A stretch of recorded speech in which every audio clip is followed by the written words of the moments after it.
Hello students, today I am going to explain the if else statement, that is the second statement which is present in the control statements. Okay, in the previous class or previous sessions I already explained about simple if statement. That simple if statement is also called as one way branching. In there the condition will be checked. If the condition becomes true, then only the set of statements are to be executed. Here if else statement is also called as a two-way branching. It is used because of alternative statements. If the alternative statements need to be executed based on the condition, we are going to use if else statement. Okay, here I am going to tell about the general form of an if else statement. The general form of an if else statement is if condition statement 1 else statement 2.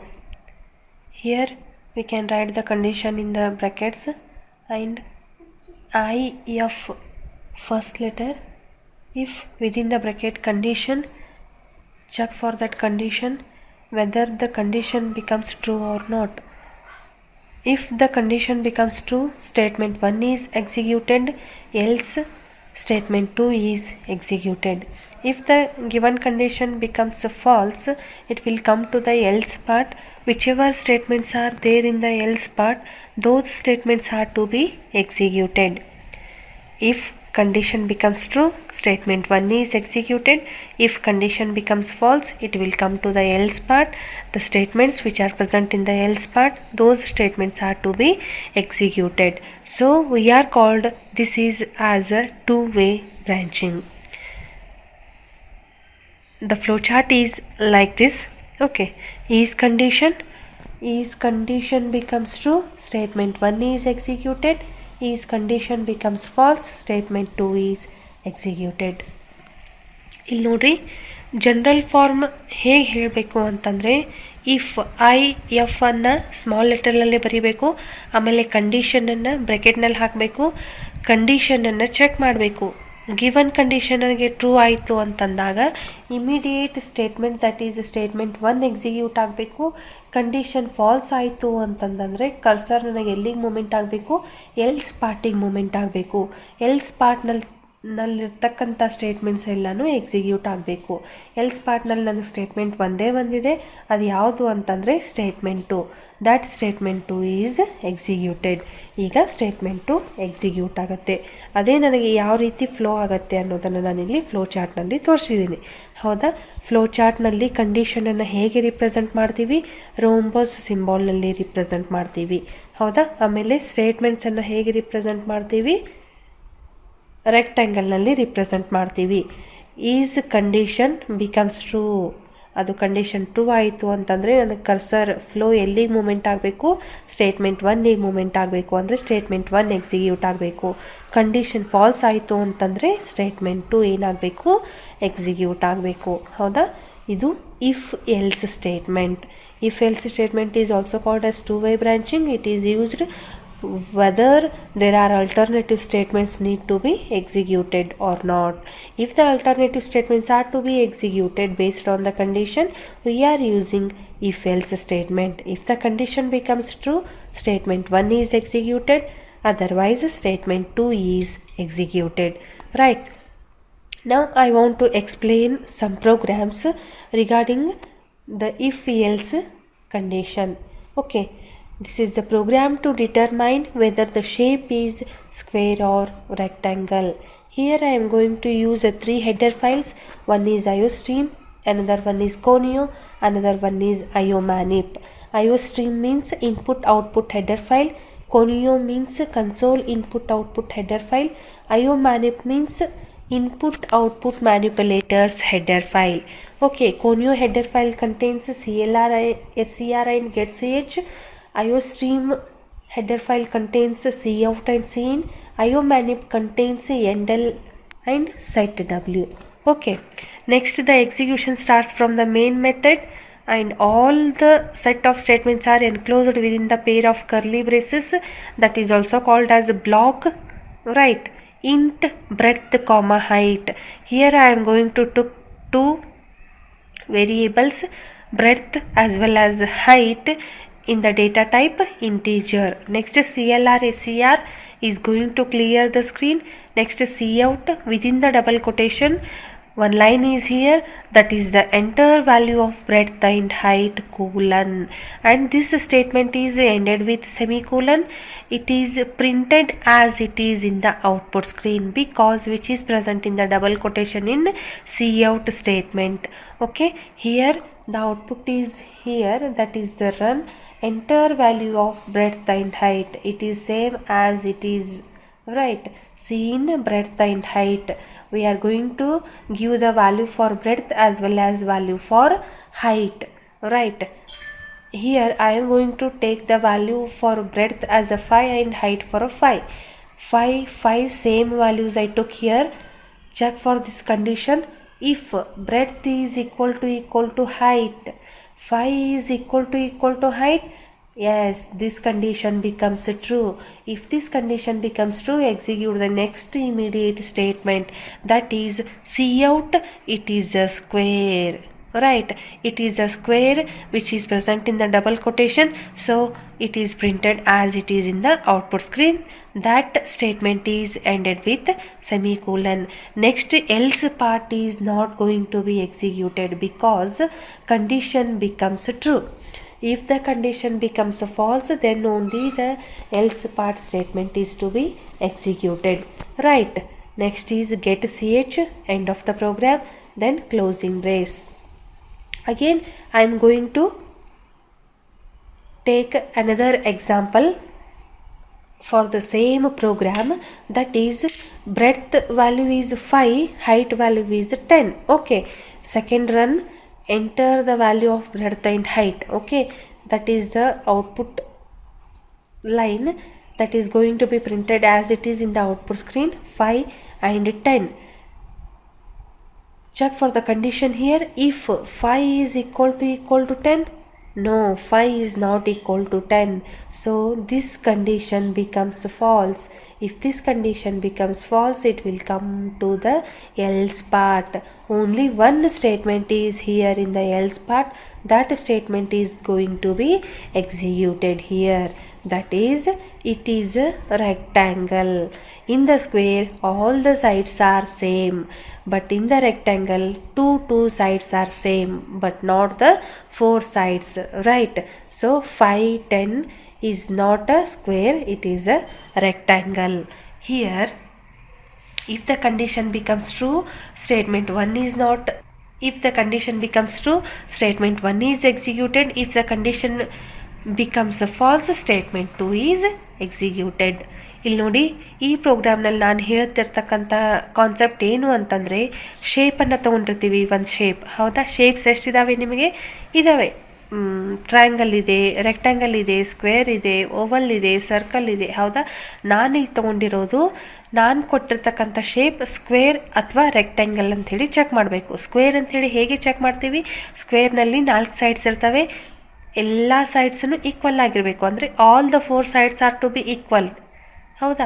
4 sides ನನಗೆ equal ಇದ್ದಾಗ ಮಾತ್ರ ನಾನು ಅದನ್ನು square ಅಂಥೇಳಿ represent ಮಾಡ್ತೀನಿ. Rectangle ಅಂದರೆ ಏನು? ಆಯತ, ಹೌದಾ? ಆಯತದಲ್ಲಿ ನಾವು ಏನಂತ ತಗೋತೀವಿ? 2 ಸೈಡ್ಸ್, ಹೈಟ್ ಸೇಮ್ ಇರುತ್ತೆ, ಬ್ರೆಡ್ತ್ ಸೇಮ್ ಇರುತ್ತೆ, ಹೌದಾ? ಲೆಂತ್ 2 ಸೈಡ್ಸ್ ಆರ್ ಈಕ್ವಲ್ ಇರುತ್ತೆ, L into B, length into breadth, ಹೌದಾ? ರೆಕ್ಟ್ಯಾಂಗಲ್ನಲ್ಲಿ. ಸ್ಕ್ವೇರ್ನಲ್ಲಿ all the sides are equal, right? ಈಗ ನಾನು ಏನು ಮಾಡಬೇಕು? ನಾನು 2 ವ್ಯಾಲ್ಯೂಸನ್ನು ಕೊಡ್ತೀನಿ. 2 ವ್ಯಾಲ್ಯೂಸ್ ಸೇಮ್ ಇತ್ತು ಅಂತಂದಾಗ ನನಗೆ ಸ್ಕ್ವೇರ್ ಅಂಥೇಳಿ ಪ್ರಿಂಟ್ ಆಗಬೇಕು. 2 ವ್ಯಾಲ್ಯೂಸ್ ಡಿಫ್ರೆಂಟ್ ಇದ್ದರೆ ನನಗೆ ಅದೇನಂತ ಪ್ರಿಂಟ್ ಆಗಬೇಕು? ರೆಕ್ಟ್ಯಾಂಗಲ್ ಅಂಥೇಳಿ ಪ್ರಿಂಟ್ ಆಗಬೇಕು, ಹೌದಾ? ಅದಕ್ಕೆ ನಾನಿಲ್ಲಿ ಪ್ರೋಗ್ರಾಮನ್ನು ಬರೆದಿದ್ದೀನಿ. ಅದನ್ನು ಪ್ರೋಗ್ರಾಮನ್ನು ಬರೀಬೇಕಾದ್ರೆ ನಾನು ಒಂದು ಕಂಡೀಷನನ್ನು ಯೂಸ್ ಮಾಡಿದ್ದೀನಿ. ಯಾವುದು ಅಂತಂದರೆ, ಬ್ರೆಡ್ತ್ ಮತ್ತು ಹೈಟ್ ಈಕ್ವಲ್ ಇದಾವೋ ಅಥವಾ ಇಲ್ವೋ ಅಂಥೇಳಿ ಚೆಕ್ ಮಾಡ್ತೀವಿ. ಲೆಂತ್ ಮತ್ತು ಬ್ರೆಡ್ತ್ ನನಗೆ ಎರಡೂ ಈಕ್ವಲ್ ಇದ್ದಾಗ ಅದು ಸ್ಕ್ವೇರ್ ಅಂಥೇಳಿ ಪ್ರಿಂಟ್ ಆಗಬೇಕು. ಎರಡೂ ಈಕ್ವಲ್ ಇಲ್ಲದೇ ಇದ್ದಾಗ ಅದು ರೆಕ್ಟ್ಯಾಂಗಲ್ ಅಂಥೇಳಿ ಪ್ರಿಂಟ್ ಆಗಬೇಕು, ಹೌದಾ? ಫಸ್ಟ್ ಹೆಡ್ರ್ ಫೈಲ್ಸನ್ನು ತೊಗೊಂಡಿದ್ದೀನಿ, ಐಒ ಸ್ಟ್ರೀಮ್, ಕೋನಿಯೋ, ಐಒ ಮ್ಯಾನಿಪ್. ಈ ಹೆಡ್ರ್ ಫೈಲ್ಸನ್ನು cout, cin, ಯೂಸ್ ಮಾಡೋಕ್ಕೆ ಮತ್ತು CLR ಗೆಟ್ CHನ ಯೂಸ್ ಮಾಡ್ಕೊಳ್ಳೋಕ್ಕೆ ಮತ್ತು NL ಮತ್ತು ZWನ ಯೂಸ್ ಮಾಡೋಕ್ಕೆ ನಾನು ಈ 3 ಹೆಡರ್ ಫೈಲ್ಸನ್ನು ಇನ್ಕ್ಲೂಡ್ ಮಾಡ್ಕೊಂಡಿದ್ದೀನಿ ಯೂಸಿಂಗ್ ಹ್ಯಾಶ್ ಸಿಂಬಾಲ್. ಹೌದಾ? Next main method the execution starts from here. ನನಗೆ ಎಕ್ಸಿಕ್ಯೂಷನ್ ಎಲ್ಲಿಂದ ಸ್ಟಾರ್ಟ್ ಆಗಬೇಕು? ಮೇನ್ ಮೆಥಡ್ದಿಂದ ಸ್ಟಾರ್ಟ್ ಆಗಬೇಕು. ಹೌದಾ? ಮೇನ್ ಮೆಥಡ್ದಿಂದ ಎಕ್ಸಿಕ್ಯೂಷನ್ ಸ್ಟಾರ್ಟ್ ಆದ ನಂತರ ನಾನು ಏನು ಮಾಡಬೇಕು? CLR SCR ಹಾಕಿದ್ದೀನಿ. ಆಮೇಲೆ ಬ್ರೆಡ್ತ್ ಮತ್ತು ಹೈಟನ್ನು ತೊಗೊಂಡಿದ್ದೀನಿ. ಬ್ರೆಡ್ತ್ ಮತ್ತು ಹೈಟನ್ನು ನಾನು ವೇರಿಯೇಬಲ್ಸ್ ಇಂಟೀಜರ್ ಡೇಟಾ ಟೈಪ್ನಲ್ಲಿ ತೊಗೊಂಡಿದ್ದೀನಿ. ಹೌದಾ? ಸೊ ನಾನು ಇಂಟೀಜರ್ ವ್ಯಾಲ್ಯೂಸನ್ನು ಕೊಡಬೇಕಾಗತ್ತೆ.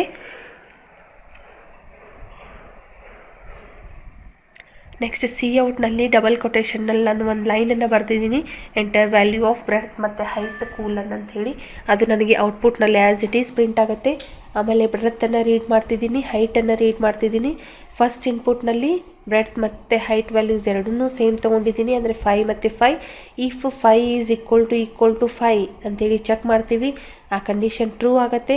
ಆ ಕಂಡೀಷನ್ ಟ್ರೂ ಆದಾಗ ಇಟ್ ಈಸ್ ಅ ಸ್ಕ್ವೇರ್ ಅಂಥೇಳಿ ಪ್ರಿಂಟ್ ಆಗುತ್ತೆ. ನೆಕ್ಸ್ಟ್ ಇನ್ನೊಂದು ಔಟ್ಪುಟ್ನಲ್ಲಿ ನಾನು ಏನು ತೊಗೊಂಡಿದ್ದೀನಿ? ಬ್ರೆಡ್ತ್ ಮತ್ತು ಹೈಟನ್ನು 5, 10 ಅಂತ ಹೇಳಿ ತೊಗೊಂಡಿದ್ದೀನಿ. 5 ಈಸ್ ನಾಟ್ ಈಕ್ವಲ್ ಟು 10 ಅಂದರೆ ಇಮಿಡಿಯೇಟ್ ಲೈನ್ ಎಕ್ಸಿಕ್ಯೂಟ್ ಆಗಲ್ಲ, ಅದು ಎಲ್ಸ್ ಪಾರ್ಟಿಗೆ ಬರುತ್ತೆ ಕರ್ಸರ್. ಎಲ್ಸ್ ಪಾರ್ಟಿಗೆ ಬಂದಾದ ನಂತರ ಎಲ್ಸ್ ಪಾರ್ಟ್ನಲ್ಲಿ ಇರ್ತಕ್ಕಂಥ ಸ್ಟೇಟ್ಮೆಂಟ್ ಯಾವುದಿದೆ ಅದು ಎಕ್ಸಿಕ್ಯೂಟ್ ಆಗುತ್ತೆ. ಎಲ್ಸ್ ಪಾರ್ಟ್ನಲ್ಲಿ ಸ್ಟೇಟ್ಮೆಂಟ್ ಯಾವುದಿದೆ ನನಗೆ? ಇಟ್ ಈಸ್ ಎ ರೆಕ್ಟ್ಯಾಂಗಲ್ ಅಂತ ಹೇಳಿದೆ. ಇಟ್ ಈಸ್ ಎ ರೆಕ್ಟ್ಯಾಂಗಲ್ ಅಂಥೇಳಿ ನನಗೆ ಏನಾಗಬೇಕು? ಪ್ರಿಂಟ್ ಆಗಬೇಕು. Get CH end of your program. ಅಲ್ಲಿ ನಿಮ್ಮ ಪ್ರೋಗ್ರಾಮ್ ಎಂಡ್ ಆಗತ್ತೆ. ಹೌದಾ? ನೆಕ್ಸ್ಟ್ ಗೆಟ್ CH ಆದ ನಂತರ ಕ್ಲೋಸಿಂಗ್ ಬ್ರೇಸ್ ಇದೆ. ಕ್ಲೋಸಿಂಗ್ ಬ್ರೇಸ್ ಆದ ನಂತರ ಏನಾಗುತ್ತೆ? ನಿಮ್ಮದು ಪ್ರೋಗ್ರಾಮ್ ಕಂಪ್ಲೀಟ್ ಆಗುತ್ತೆ. Okay, now I want to explain another program for same concept, that is if else condition. Okay, this is a program for finding the greatest of 2 numbers. ಇದ್ಯಾವುದು? Greatest of 2 numbers. Hash include iostream.h, hash include conio.h, hash include iomanip.h. Here iomanip.h, this header file is not used in this program because I am not using any endl or setw. Okay, if you are going to use a endl and setw, then only iomanip.h you are going to be used. ಹೌದಾ? ನೀವೇನು ಮಾಡಿರಿ, iomanip.h ಅನ್ನು ಯಾವಾಗ use ಮಾಡಬೇಕು? ಎಂಡೆಲ್ ಮತ್ತು setwನ use ಮಾಡಿದ್ರಿ ನಿಮ್ಮ ಪ್ರೋಗ್ರಾಮ್ಸ್ನಲ್ಲಿ ಅಂದಾಗ ಮಾತ್ರ ನೀವೇನು ಮಾಡಬೇಕು? iomanip.h ಅನ್ನು ಯೂಸ್ ಮಾಡಬೇಕು. Otherwise iomanip.h is not necessary for your program. Right? conio.h, CLR SCR I am going to use here, get CH I used here. Okay, therefore I am going to take the conio.h. iostream.h means cout and cin I should and must use in this program. So I took iostream.h header file. Okay, wide wait. The execution starts from here. Opening brace. Next line is int a comma b. A and b are 2 variables of the data type int. Next CLR SCR is going to clear the screen. Next line is cout enter 2 numbers colon. It is printed as it is in the output screen, right? Because which is present in the double quotation. Next cin ab. Now I am going to read 2 variables values. A is having the value 5 and b is having the value 10. If a is more than b, I am going to take the a as 5, b as 10. Check for the condition. 5 is greater than 10? No, 5 is not greater than 10. Therefore, next immediate line is not executed because that condition becomes false. If the condition becomes false, the cursor will come to the else part. The statement which is present in the else part, that statement is going to be executed. That is the b. B means the value of the b is returned in the output screen. The value of the b is how much here? 10. 10 is printed in the output screen. Is the greatest printed as it is in the output screen because which is present in the double quotation. Next get ch end of your program with closing brace. ಇಲ್ಲಿ ನೋಡಿ ನಾನು ಏನು ಮಾಡ್ತಿದ್ದೀನಿ ಅಂತಂದರೆ greatest of 2 ನಂಬರ್ಸಿಗೆ ಪ್ರೋಗ್ರಾಮನ್ನು ಬರೆದಿದ್ದೀನಿ. ಅದು ಯಾವ ಕಂಡೀಷನನ್ನು use ಮಾಡಿಕೊಂಡು ಇಫ್ ಎಲ್ಸ್ ಕಂಡೀಷನನ್ನು ಯೂಸ್ ಮಾಡಿಕೊಂಡು. ಹೌದಾ, ಇಫ್ ಎಲ್ಸ್ ಕಂಡೀಷನ್ನಲ್ಲಿ ನಾನೇನು ತೊಗೊಂಡಿದ್ದೀನಿ ಕಂಡೀಷನ್ ಅಂತಂದರೆ A is greater than B ಅಂಥೇಳಿ ತೊಗೊಂಡಿದ್ದೀನಿ. A is greater than B ಅಂಥೇಳಿ ತೊಗೊಂಡಾಗ ಏನಾಗತ್ತೆ, ನನಗೆ ಎಗೆ ಒಂದು ವ್ಯಾಲ್ಯೂ ತೊಗೋತೀನಿ, ಬಿಗೆ ಒಂದು ವ್ಯಾಲ್ಯೂ ತೊಗೋತೀನಿ. ಹೌದಾ, ಎ ಮತ್ತು ಬಿಗೆ ಎರಡಕ್ಕೂ ಒಂದೊಂದು ವ್ಯಾಲ್ಯೂಸ್ ತೊಗೊಂಡಾಗ ನನಗೇನಾಗತ್ತೆ, ಚೆಕ್ ಮಾಡೋಕ್ಕೆ ಈಸಿ ಆಗುತ್ತೆ. ಎ ವ್ಯಾಲ್ಯೂ ನಾನು 5 ಅಂಥೇಳಿ ತೊಗೊಂಡಿದ್ದೀನಿ, ಬಿ ವ್ಯಾಲ್ಯೂ 10 ಅಂಥೇಳಿ ತೊಗೊಂಡಿದ್ದೀನಿ. 5 ಗ್ರೇಟರ್ ದೆನ್ 10 ಅಂಥೇಳಿ ಚೆಕ್ ಮಾಡ್ತೀನಿ. 5 ಗ್ರೇಟರ್ ದೆನ್ 10 ಇಲ್ಲ, ಈ ಕಂಡೀಷನ್ ನನಗೇನಾಗುತ್ತೆ, ಫಾಲ್ಸ್ ಆಗುತ್ತೆ. ಸೊ ಈ ಕಂಡೀಷನ್ ಫಾಲ್ಸ್ ಆದಾಗ ನನಗೆ ಆಟೋಮೆಟಿಕ್ಕಾಗಿ ಕರ್ಸರ್ ಎಲ್ಲಿಗೆ ಮೂಮೆಂಟ್ ಆಗಬೇಕು, ಎಲ್ಸ್ ಪಾರ್ಟಿಗೆ ಮೂಮೆಂಟ್ ಆಗಬೇಕು. ಎಲ್ಸ್ ಪಾರ್ಟ್ನಲ್ಲಿ ಇರ್ತಕ್ಕಂಥ ಸ್ಟೇಟ್ಮೆಂಟ್ಸ್ ನನಗೇನಾಗಬೇಕು, ಎಕ್ಸಿಕ್ಯೂಟ್ ಆಗಬೇಕು. ಎಲ್ಸ್ ಪಾರ್ಟ್ನಲ್ಲಿ ನಿಮಗೆ ಸ್ಟೇಟ್ಮೆಂಟ್ ಏನಿದೆ, ಬಿ ಈಸ್ ಗ್ರೇಟೆಸ್ಟ್ ಅಂತ ಹೇಳಿದೆ. ಅಂದರೆ ನೀವು ಯಾವುದು ವ್ಯಾಲ್ಯೂ ಗ್ರೇಟೆಸ್ಟ್ ತೊಗೊಂಡಿರ್ತೀರಲ್ಲ ಆ ವ್ಯಾಲ್ಯೂ ಅಲ್ಲಿ ಏನಾಗುತ್ತೆ, ನಿಮಗೆ ಪ್ರಿಂಟ್ ಆಗುತ್ತೆ.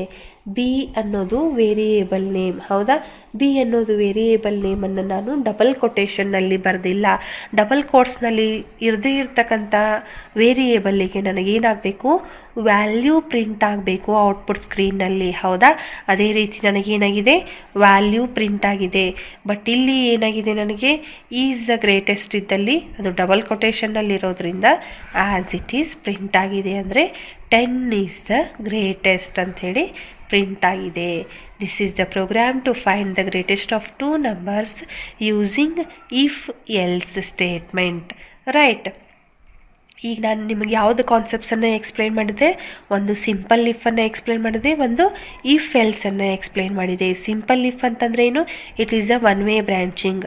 ಇಫ್ ಎಲ್ಸ್ ಅಂತಂದರೆ ಏನು, it is a 2 way branching. ಹೌದಾ, ನಾವು ಅಲ್ಲಿ 1 ವೇ ಬ್ರ್ಯಾಂಚಿಂಗನ್ನು ಇಫ್ ಎದಕ್ಕೆ ಕರಿತೀವಿ ಅಂತಂದರೆ, ಇಫ್ನಲ್ಲಿ ಏನು ಮಾಡ್ತೀವಿ, ನಾವು ಜಸ್ಟ್ ಕಂಡೀಷನನ್ನು ಚೆಕ್ ಮಾಡ್ತೀವಿ. ಕಂಡೀಷನ್ ಟ್ರೂ ಆದರೆ ಮಾತ್ರ ಸ್ಟೇಟ್ಮೆಂಟನ್ನು ಎಕ್ಸಿಕ್ಯೂಟ್ ಮಾಡ್ತೀವಿ. ಇಫ್ ಎಲ್ಸ್ನಲ್ಲಿ ಏನು ಮಾಡ್ತೀವಿ, ಕಂಡೀಷನನ್ನು ಚೆಕ್ ಮಾಡ್ತೀವಿ. If the condition becomes true then only the immediate set of statements are to be executed. Otherwise the cursor will come to the else part. The statements which are present in the else part, those are executed. Right, this is the explanation of simple if as well as if else if. Okay, thank you.